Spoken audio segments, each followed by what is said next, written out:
Alright, I am back with an Outriders video. I did not want to have Worldslayer come and go here without making a video about it. I did have a review copy of the expansion, which was like on a special server. Did have some issues with that in the sense where something got screwed up where some of the final stats were not like reflective of in-game values.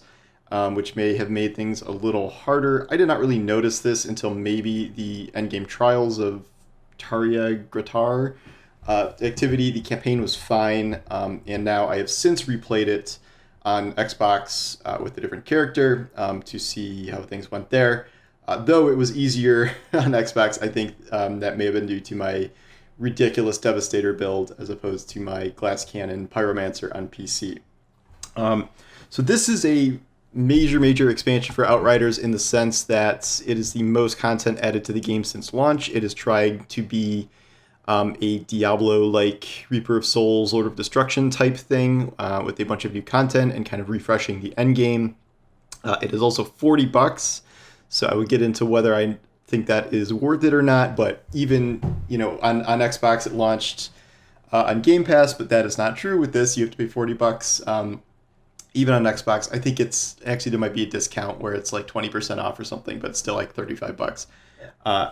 It's a tall order in this day and age of free updates and $10 season passes and things. So it's got to really deliver. Does it? Kind of. So I'm definitely having fun playing Outriders again. I've always loved this game. This is kind of one of my low-key favorite releases in the past few years. Just mainly in terms of this is like exactly my genre. I love that they're copying Diablo as much as humanly possible because Diablo did so many things right. I'm talking about old Diablo, not Diablo Immortal, obviously. But in terms of how they emulate both the story campaign and leveling and difficulty and looting and gearing and sets and things like that, I think they've done a great job there. That continues here, and I think they have expanded the game in some interesting ways, although I am more questioning the longevity of it. The campaign is... There's not really much to say about the campaign. It's pretty short, like if you're not, really... There's nothing to explore. Like these are really linear levels, so it is a lot of new zones. They are not recycling anything. There are some new enemy types, new both rank and file enemies, new boss types, things like that, but it is very much, what you experienced in the first campaign, and you can blaze through it pretty quickly, including the final boss. I would say no more than 2 to 3 hours, unless you are on some crazy high difficulty and not geared correctly and are dying a lot. Like, I don't know how it would take you any longer than that, because there are no side quests, there's nothing really to explore except finding, like, little missing lore pages and things. I am one of the few people who really liked the Outriders story campaign. I thought it was both in terms of like fun to play, but I also actually liked the world building and the characterization, especially of my Outrider in particular, who I've always described as a bored superhero. Where, I don't know, just the whole vibe I very much enjoy. And I know some people don't like the story, but I did. Here, it's hit or miss. I will get a little bit spoilery in the sense that, like, really the only kind of good character moment that stuck out to me was towards the end, where a character, I won't say who, dies at the hands of the new commander, and your Outrider just goes nuts and just tears, like, single-handedly tears apart the entire insurgent base, including the commander, as like the kind of final mission in the campaign. And that was I thought it was really well done. Just they really captured kind of the rage of that moment well. Other than that, there is some interesting world-building stuff with the packs, and then that also does extend into the endgame, the Trials of... God, I hate saying this. Trials of Tarya Gratar. I'm pretty sure that's right. This is where things get interesting. So this is the gameplay I'm showing here. It is a wildly different experience solo and with the team, wildly different across classes, across builds. This is a little better for solo players in the sense that if you die, you don't just start all the way over like an expedition, although this is 3, 4, 5 times longer than a traditional expedition, so that would be very annoying. And there are opportunities, even if you do die, if you do fail, you have gotten some loot along the way, most likely, so you're not left with essentially nothing. In terms of like actual solo play here, going defensive helps. My Devastator, who is much better at survivability, fares a lot better than my Pyromancer here when I'm solo, and there's no timers or anything, which is a positive change. But you will eventually run into some kind of annoying sections that very clearly seem you're like designed for a group. There's one mini boss where you have to lower 5 pillars in order to be able to damage them, and clearly this would be better with 2 other people, and doing it solo is a huge slog, and it is a mandatory part of the trials that you cannot skip. And so you'll be doing that section literally every time, and I very much don't like that part. Because you're also being spammed with AoE projectiles, and one wrong move and you could kind of die. And then you have to do the whole process over again, which I have done many a time. I think the structure of Trials is, I'm just going to call it Trials. We know we're not talking about Trials of Osiris here from Destiny, right? So you got it. Is interesting. It's like this really, really big map where there are a couple of paths through it that kind of converge all on similar points. The environment design here is really great. I love this giant Pax Lost City idea. Did a really good job with that. And I like that this is pretty unique compared to... I can't really even compare it to anything.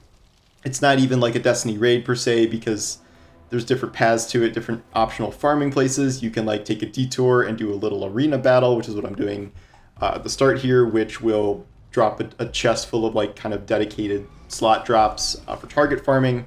And then, or you can just go straight through it, and then if you get all the way through, beat the final boss, you will get the choice of kind of Apocalypse legendary items. So it's targeted in that way as well. And it's structured interestingly because it feels like you're kind of exploring and discovering things. It is not a straightforward Diablo Rift, which is, they've already done that with Expeditions. There are a few issues with this format, however. So, well, it's fun to explore at first. I mean, within 4 or 5 runs, you're probably going to understand like what this is and have the whole thing memorized. And there are not like a ton of paths through this. There might be 1 or 2 alternate paths you can take, but you're always going in the same direction, and there are always kind of these same similar arena experiences. They might change the enemies that spawn, and they might have different kind of waves of enemies and things like that, but they are going to be very similar run to run. So with Expeditions, I don't remember how many they ended up with. I think it was like 15 or 16 or something. Those were disparate missions. Those are anywhere from 5 minutes to 15 minutes usually, depending on what it was, and it was a full mission by itself. This is, you are running the same activity over and over and over again. And you can say, well, you can still run Expeditions 2 for endgame stuff. Yeah, but not really. And I don't think that is as efficient as getting is grinding Trials, because Trials has dedicated farming, Trials has the endgame choice of items, and Trials has a lot more overall drops. So I feel like if you switch out to start doing Expeditions again, you are lowering your efficiency of farming because the most loot is in Trials. And I think there are some Trials only drops, I'm pretty sure, that only drop from specific bosses and things.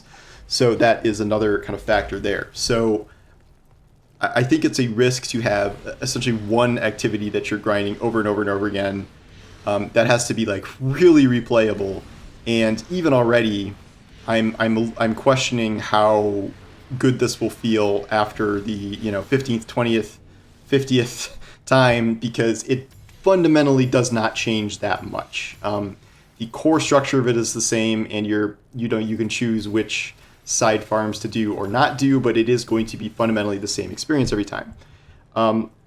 Also, I'm questioning the notion of putting in 25 new difficulty levels. So these are the Apocalypse tiers now, where essentially as your gear goes up, you will be able to kind of beat enemies, and it's like the first 15 levels, but it's 25 more of those.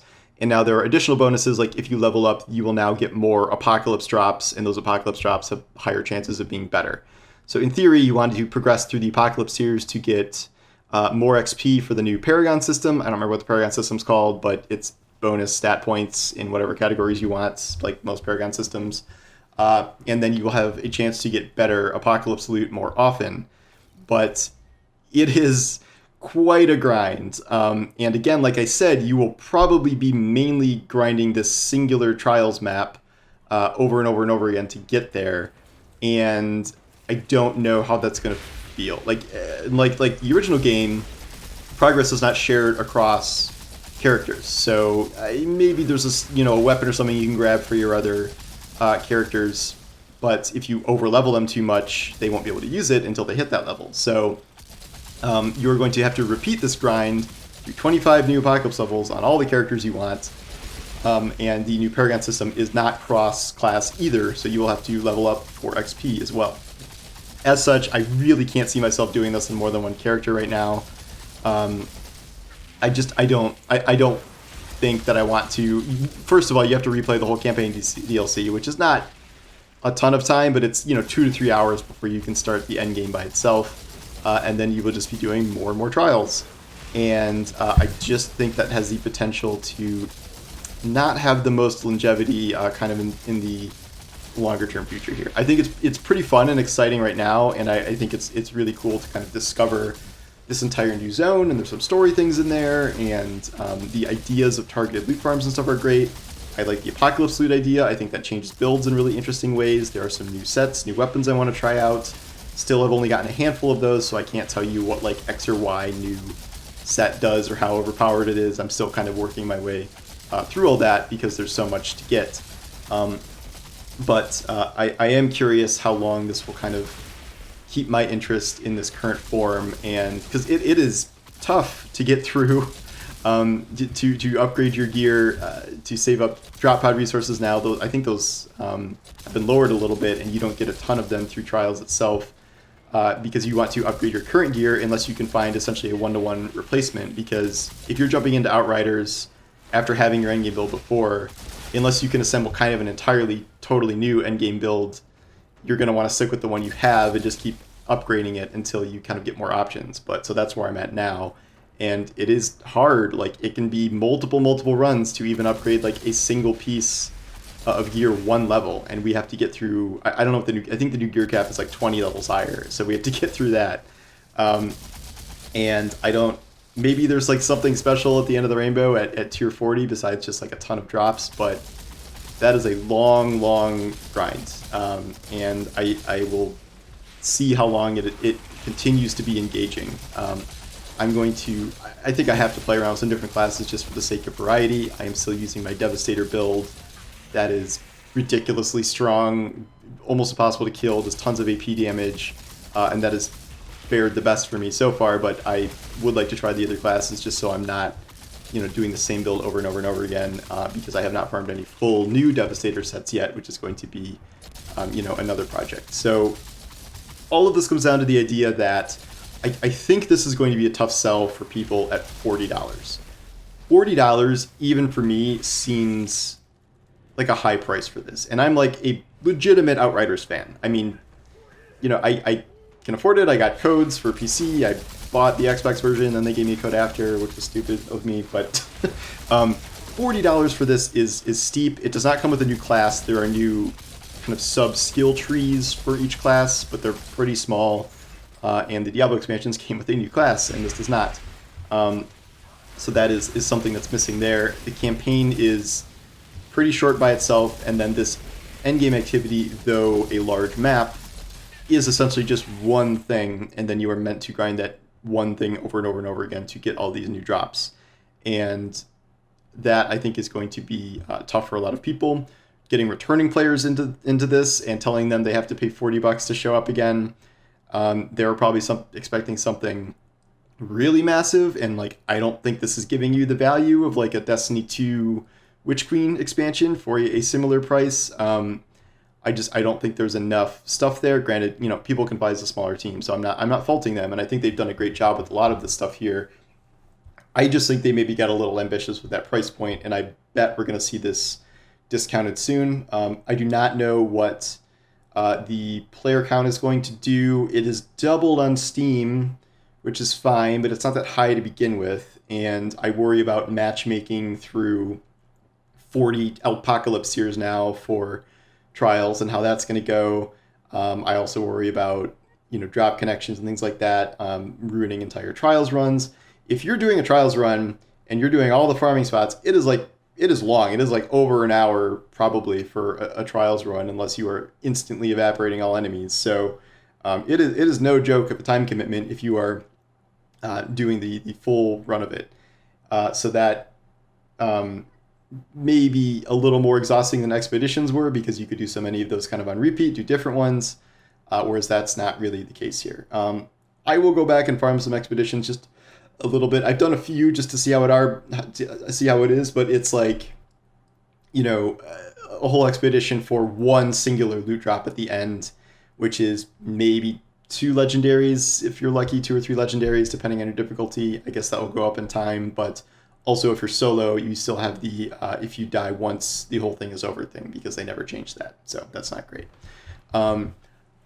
Do I recommend this? I don't know. I feel like I would maybe wait until this is discounted. If you were like super, if you love the first game, I think you will find a lot to like here, and I think they have done some really interesting things with especially the Apocalypse loot and the PAX points and Paragon system and things like that. Trials is interesting conceptually at the very least, but I don't know if you're going to feel like you're getting $40 of value from it.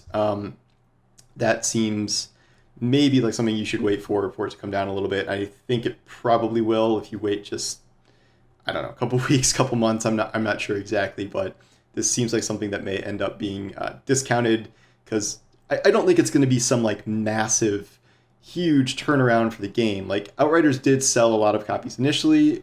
Even Square Enix was very impressed with it, and People Can Fly has been talking about it as a new important IP for both them and Square Enix. So more expansions maybe, Outriders 2, who knows? Like, this seems to be performing well enough for them to keep investing in it, which I'm excited about because I like this. It's just, I'm not sure if every aspect of this works for kind of how I was thinking, I'd want to get back into the game, and I do think this will be a little pricey for some people. So those are my initial thoughts. I will probably make another video about Outriders at some point, depending on how much I keep farming this, and maybe try out some different builds and things.